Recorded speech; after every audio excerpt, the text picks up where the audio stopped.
Bonjour Françoise Leclerc. Bonjour Sanae. Nous sommes ici à l'occasion de la parution de votre dernier recueil, Chiffounette et autres fabulettes, aux éditions L'Harmattan. Ce n'est pas votre premier ouvrage, vous avez une dizaine d'ouvrages publiés dans cette maison, du roman, des poésies, mais c'est la première fois que vous publiez dans la collection Jeunesse de L'Harmattan. Qu'est-ce que cela signifie pour vous? C'est un retour à l'enfance, enfance de mes premiers textes, de mes débuts d'écrivaine, leur naïveté, leur fraîcheur. On y trouve tout un bestiaire de la nature, mais toujours reconnaissable par des sons, une certaine musicalité. Et donc, qu'est-ce qui vous a inspiré?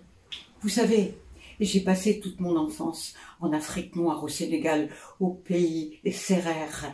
Et toute la musique et toute la musicalité de l'Afrique est en moi et m'habite. Je ferme les yeux, j'entends au matin le bruit des pilons dans la cour des cases. Pilon, pilon, pilon le mille. J'entends le chant des oiseaux, des centaines, des milliers d'oiseaux, des oiseaux lyres, torteurs, globetrotters qui avaient traversé les couloirs longs du désert. Chacun ayant sa musicalité, ses arpèges propres. Et c'est le crépuscule, très rapide, le crépuscule d'Afrique. D'une seconde à l'autre, on passe du jour à la nuit. Et j'entends le bruit des tam-tams qui conversent de village en village. Et la nuit n'est jamais silencieuse.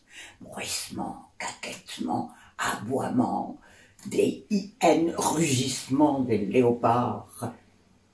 C'est la nuit d'Afrique dans le bruissement incessant de milliers d'êtres.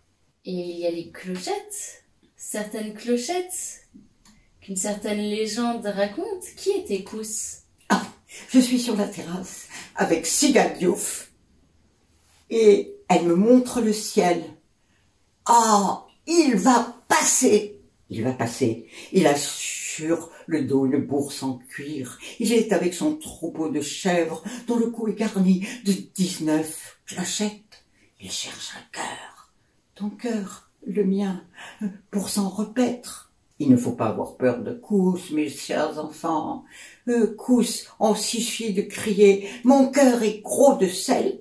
et Kous se dissipera avec les nuées au milieu des étoiles craintives. Une légende assez effrayante, du coup, mais on peut y échapper, visiblement. Ah oui, certes. C'est un recueil qui a été chaudement recommandé dans l'émission des livres et des enfants de Radio J, car selon les critiques, l'écriture très rythmée, très musicale, associée à un vocabulaire finalement très accessible, est idéale pour des enfants qui auraient un peu de mal à approcher la lecture. Donc, dans tous les cas, que ce soit pour les petits ou pour les grands, c'est un recueil très agréable à lire, très rafraîchissant, et Chiffounette et autres fabulettes vient de paraître à l'Harmattan. Merci Françoise Leclerc. Merci Sanae.